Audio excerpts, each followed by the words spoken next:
할렐루야. 하나님을 찬양합니다. 복된 교회 복음 선교교회도 주일 대회로 하나님께 경건하게 예배드리고 영상으로 또한 이렇게 여러분 앞에 면대하고 있습니다. 하나님의 은총과 축복이 섬기는 교회와 또 각 가정, 각 심령 위에 하나님께서 크게 함께 하시게 되기를 임마누엘 하나님 주 예수 그리스도 이름으로 함께 축원을 드립니다. 하나님 말씀 미가서 2장 8주라고 9줄 말씀입니다.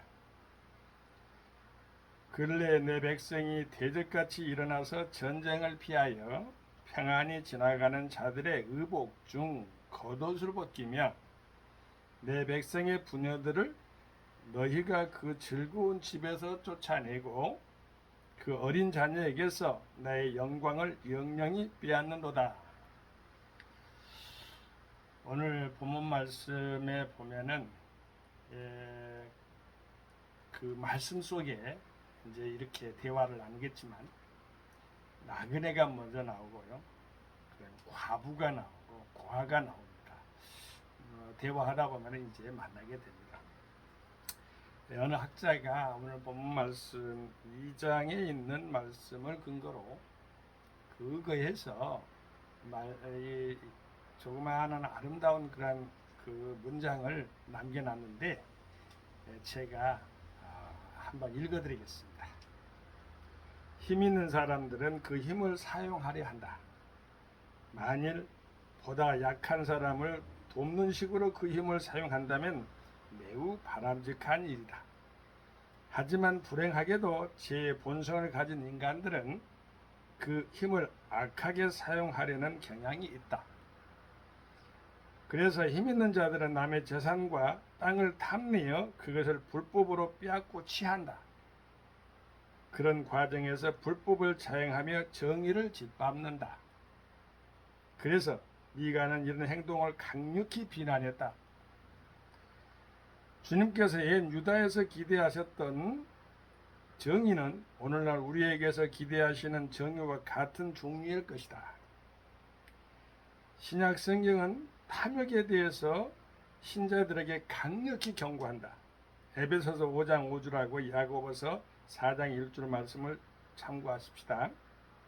더 많은 것을 갈망하는 것은 다른 이들에게 속한 것을 탐하여 그것을 움켜잡으려는 불의로 이끌기 때문이다. 탐욕이 그렇다는 거죠. 참된 신앙인은 자신이 가진 것에 만족하고 감사하며 나아가 그것을 가난한 이웃에게 나눠주는 자들이다. 이렇게 나와 있습니다. 미가서는 어찌 보면은 경제 정의 또 정치 정의 공의라고 했다고요. 이것을 많이 강조하는 것을 봅니다. 미가서 2장 1절에서 보면은요, 1절에서 2절까지만 읽어봐도 그 말씀이 그대로 나타났어요. 침상에서 악을 꾀하며 간사를 경영하고 날이 밝으면 그 손에 힘이 있으므로 그것을 행하는 자는 화 있을진저 밭들을 탐하여 빼앗고 집들을 탐하여 취하니 그들이 사람과 그 집 사람과 그 산업을 학대하도다. 그들이 사람과 그 집 사람과 그 산업을 학대하도다. 이렇게 나온 걸 보면은 미가가 쓰여지는 그 당시에 시대상을 읽을 수가 있겠습니다. 오늘 본문 말씀에 들어가서 아까 제가 나그네, 그 다음에 과부, 고아 순서로 제가 나왔는데 그 부분에 대해서 서로가 대화를 나눠보고자 합니다. 하나님 말씀으로의 대화니까요. 근래에 내 백성이 대적같이 일어나서, 대적이라는 것은 어게인스트죠. 이렇게 협력이 아니라 하나님과 대적, 그러면은 죄, 그 다음에 악, 이렇게 드러나는 것들이 있겠죠. 그것을 대적이라고 보면은 그런데 그것도 나쁜데 그것이 일어나서 대적같이 일어나서 전쟁을 피하여 평안히 지나가는 자들의 의복 중 겉옷을 벗겼다. 자, 의복중 이렇게 겉옷을 이렇게 벗겨가지고 무엇을 했다는 것입니까? 탐욕을 했다는 거죠. 근데 보세요. 지나갑니다. 전쟁을 그것도 피해가지고 이제 가까스로 이렇게 이제 피해가지고 어느 한적한 자리로 이렇게 안전하게 이제 자리를 잡아야 되잖아요. 전쟁에서 나그네죠, 나그네. 얼마나 쓸쓸하겠어요. 전쟁을 피해서 나왔는데 그런데 겉옷을 이렇게 아까 입혀주는 것이 있는 것이 아니고 아까 벗었잖아요. 벗은 것을 가지고 빼앗는 것, 탐욕스러운 겉옷까지 빼앗을 정도니 다른 것은 얼마나 많이 착취를 했는가 것을 우리 사람의 몸에 걸친 게 겉옷 아닙니까? 그건 상징성이에요. 그래도 속옷까지 뺏지 않았다는 것을 보면은 그것도 그나마 다행인데 그럴지라도 어찌됐든 간에 슬픈 일이죠. 나그네는 어찌 보면 정처 없이 갑니다. 그런데 바로 말할게요. 목적이 있는 나그네 중에서도 목적이 있는 나그네는 방황하지 않습니다. 목적을 가지고 있는 나그네는 천성을 향하는 우리 크리스찬만이 가능한데 본향을 향해서 가기 때문에 방황하지 않습니다. 누구하고 함께 가기 때문에 그럴까요? 우리 주 예수 그리스도와 함께 가기 때문에 가능한 것이에요. 하나님 아버지가 함께 하시고 또 이렇게 이게 번개 치면은 피대침 있잖아요. 피대침이 이렇게 쭉 가면은 그 건물이 안 무너져요.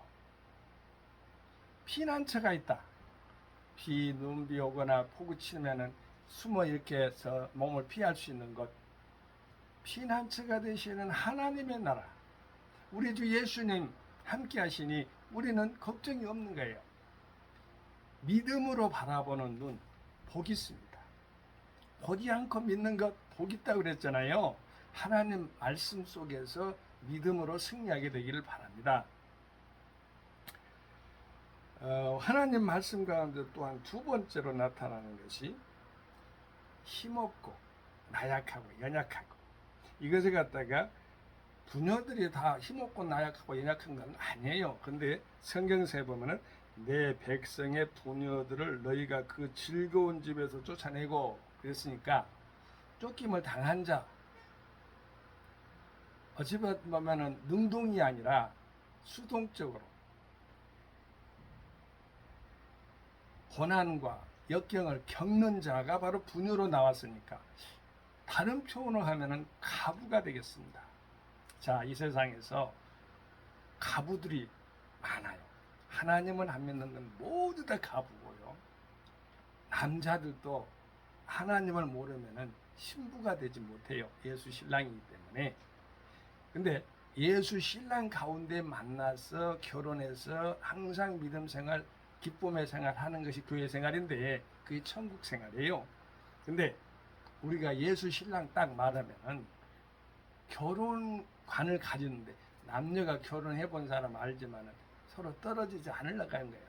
사랑은 식어진 것하고 상관없어요. 결혼 자체가 바로 원래가 이거 보면은 신랑과 신부를 대표로 해서 우리 주 예수님이 신랑, 우리는 교회는 몸된 교회는 바로 신부의 예표로 드러난 것을 이렇게 우리는 성경상에서 만나는데 우리 삶 가운데서 신랑 신부가 있잖아요. 귀한 것입니다. 감사하며 사세요. 예전에 제가 한번 이야기했습니다만은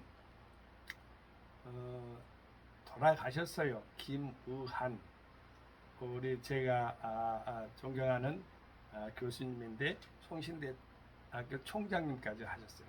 역임했는데 어떠한 기회가 우리가 이제 신학을 배우면은 과목이 별로 있는데 현대 신학을 배울 수 있는 그런 은혜를 받아서 제가 참석을 했는데 다 마쳤어요.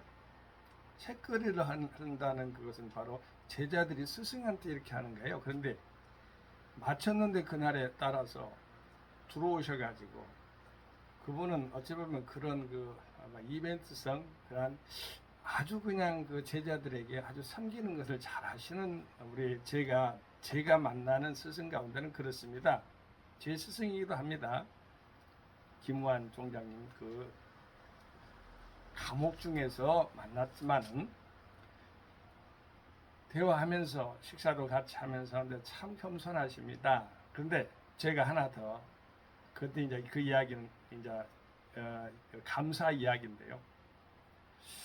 이제 체크를 해야 된다면 제자들이 스승한테 섬기는 건데 반대로 오늘은 여러분 고생했으니까 뭐랄까 코스를 그래 한 과목을 끝냈으니까 이제 선물을 줘야 되겠는데 그렇게 하면서 이제 들어올 때는 항상 Good morning, hi everyone 이렇게 하고 들어오거든요. 기쁘게 딱 웃으면서 들어오시라는 미소 지으시면서 들어와요.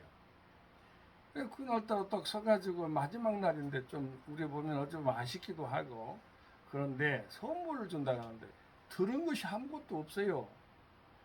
손에. 그런데 조그마한 이렇게 부통 같은 걸 이렇게 두고 계시더라고요. 근데 그건 무엇인지도 모르겠고 그런데 알고 봤더니 다 나중에 이제 아는 것인데 이제 그때는 몰랐는데 이제 보면은 붓글씨를 써가지고 똘똘똘 말아가지고 담아가지고 계시더라고요. 드린다고 우리한테 주신다고 하니까 그 교수님이 뭐 보이지는 않고 뭐 하니까 그렇게도 했겠지요. 학생들이 이렇게 또 바라만 쳐다보고 교수님 얼굴만 이렇게 쳐다보는데 제가 제일 앞에 앉았으니까 또 그럴 수도 있어요. 교수님 감사해요. 그렇더니 이게 손바닥을 딱 이렇게 치면서 말이지. 우리 이영호 목사가 지금 그 감사하다겠죠? 네, 예 그렇습니다. 그랬더니 그래 내가 칼바르트가 운명할 때에 오지요 감사합니다 해가지고 그 유언을 남겼는데 내가 그 긴 글자는 내가 우리 이양호 목사한테 주고 그러니까 옆에서 그냥 이렇게 옆에서 있다가 함께 하고 교수님 감사해요 막 이렇게 했겠지요. 그러니까 교수님도 참 끈끈 맺는 것이 정확해요. 뭐라고 말씀하시면 버스는 지나갔어. 때가 있는 거에 감사도. 평상시에 이양호 목사처럼 이렇게 하라는 소리예요. 그러니까 습관적으로 저는 항상 감사를 하거든요. 그러니까 조금만 더 큰 감사를 하는데 이제 저한테 주고 평생 감사, 범사 감사 이렇게 하면서 일상 감사, 감사 일생 이렇게 다 이렇게 감사란 말을 갖다 써가지고 전부 다 내용별로 다 다르게 12명한테 다 주더라고요.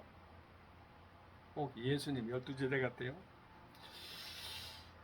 그래서 제가 이렇게 액자로 딱 만들어가지고 넣어놨습니다. 제가 너무 사랑하는 글씨이기도 해요. 받았기 때문에, 감사로 받았기 때문에. 제가 그 말씀을 왜 하냐. 우리가 예수와 함께 동행하고 예수를 믿고 삽니다. 하나님을 믿고 살아요, 여러분. 종가 여러분이. 한 주간도 그렇게 사는데. 교회 생활할 때에 기쁨 천국의 신랑 신부가 그 에덴 동산처럼 말이죠. 항상 기쁨으로 연락할 수 있는 것. 감사함으로 나타날 수가 있어요. 감사하면은 기쁨이 생겨요. 감사하면은 또 축복이 생깁니다. 감사하면은요, 환경이 열어져요. 감사로 모든 문제가 해결돼요. 감사로 치료가 되는 것입니다. 감사하며 살아가게 되시길 예수 여러분 축원드립니다. 마지막으로 구화가 나온다 했는데 이 구화가 어디서 나오느냐 하면은 어린 자녀에게서 나의 영광을 영영히 빼앗는도다. 그러니까 가부는 내 백성의 부녀들을 너희가 그 즐거운 집으로 즐거운 집이 에덴 동산 같은 곳에서 쫓아냈다는 것은 죄로 말미암아 쫓김을 당하는 것도 있지만은 학대와 함께 착취를 통해서 강자가 약자를 갖다가 그렇게 포악하게 대한다는 것을 말씀하잖아요. 근데 마지막으로 어린 자녀에게서 나의 영광을 영영히 빼앗는도다. 어린 자녀에게서 나의 영광을 영영히 빼앗는도다. 어린이가 취하고 누릴 기쁨을 갖다 행복을 갖다가 거세시켜버려. 빼앗는 것이 못 누리게 하는 거. 이런 것들이 그래요. 저도 결혼을 했는데 결혼에 대한 그러한 교육을 제대로 받지 못하는 다 초보 아빠들이잖아요. 초보 엄마들이에요. 이 세상에 모두 다 초보 아빠, 초보 엄마들이지. 뭐랄까 그런 부분들이 있어서 뭐 계획적으로 처음부터 끝까지 막 이렇게 단계적으로 결혼에 준비해가지고 교육 받아간 사람도 있어요. 없는 게 아니에요. 전부 무시하는 게 아닙니다. 근데 그렇다는 겁니다. 보편적으로 결혼에 있어서 그렇게 자녀 계획 그런 아름다운 그런 모습도 설계하면서 하기는 하는데 실질적으로 자녀들에게 실제 필요한 것을 주는 그런 부모들 전부 다 초보 엄마, 초보 아빠기 때문에 그러면서 또 우리 자신도 성장하지만 또 자녀도 같이 성장합니다. 이게 부모입니다. 부모 자식 간의 그런 일인데 영광이라는 그 말은 기쁨이라고도 되고 행복이라는 것도 되고 응? 자녀가 누려야 될 권리이기도 하고 이런 것들을 갖다가 빼앗으면 되겠어요. 그 누가 빼앗습니까? 바로 어른들이 빼앗잖아요. 강자들이 빼앗아요. 그다음에 권력자들이 빼앗잖아요. 어리다게 해서 함부로 뒤에서는 안 돼요. 선후배라는 것이 있잖아요. 선배, 후배. 그래. 경험이 선생이라고 먼저 한 사람도 선생이 될 수가 있어요. 어리지만요. 그런 부분들 서로가 존중하며 살아야 돼요. 서로가 존중함이 없기 때문에 사회가 이렇게 문란하고 무질서하는 거예요. 우리 하나님은요, 어떤 하나님이냐? 고아와 나그네와 가부를 철저하게 사랑하시는 하나님이에요. 레위기서 읽어보세요. 아예 법으로 시민법이라고 그래요. 내 이웃을 내 몸처럼 사랑하라. 그 말도 들어가 있는 거예요. 얼마나 감사한 하나님입니까? 우리의 영원한 본향은 우리 나그네 인생의 마지막 종착역이에요. 우리 안전한 세상엔 안전한 것이 없어요. 보호처가 없어요. 우리 주 예수 그리스도의 사랑 안에서 이루어져. 부모라 해서 다 어찌 보면 안전하지가 못해요. 그리고 우리가 항상 기쁨을 누릴 것 어때요? 고와 같은 인생에서 기쁨을 누릴 것 또한 가정에서 꾸려가면서 신랑 신부의 그런 삶 가운데서 기쁨을 누릴 것 다 하나님 아버지를 알 때만 가능한 거예요. 그것이 바로 고아와 나그네와 가부를 사랑하신 하나님의 원뜻이 거기도 들어있어요. 우리가 그렇게 아름답게 행복하게 기쁘게 살라는 뜻입니다. 한 주간도 오늘 본문 말씀 생각하면서 교훈 삼고 반면 교사로 삼고 그 말이죠.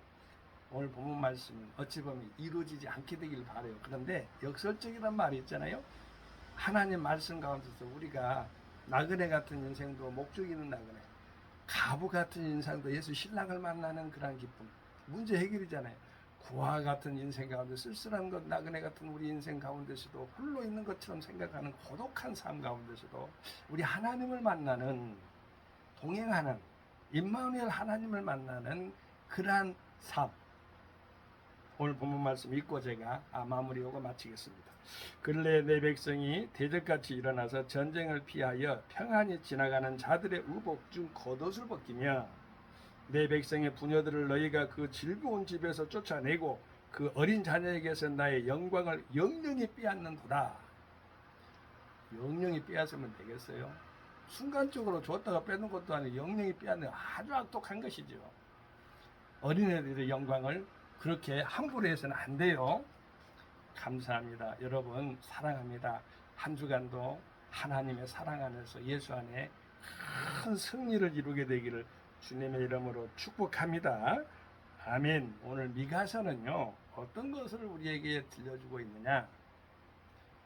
사랑에 대해서 고아와 가부와 나그네에 대해서 순서별로 보면은 나그네와 가부와 고아에 대해서 나옵니다만 그 완전하신 사랑의 하나님을 만나고 이것을 그렇게 사랑하고 가정을 이렇게 사랑하고 이것을 사랑하고 교회를 사랑하고 이렇게 하면서 사랑하면서 서로가 기쁨으로 행복하게 살아가기를 바라는 하나님의 말씀이 오늘 미가서 2장 8절에서 9절까지 들어있다고 그렇게 믿고 하나님 말씀 가운데서 믿음 안에 승리하고 건승하는 우리가 되십시다. 할렐루야.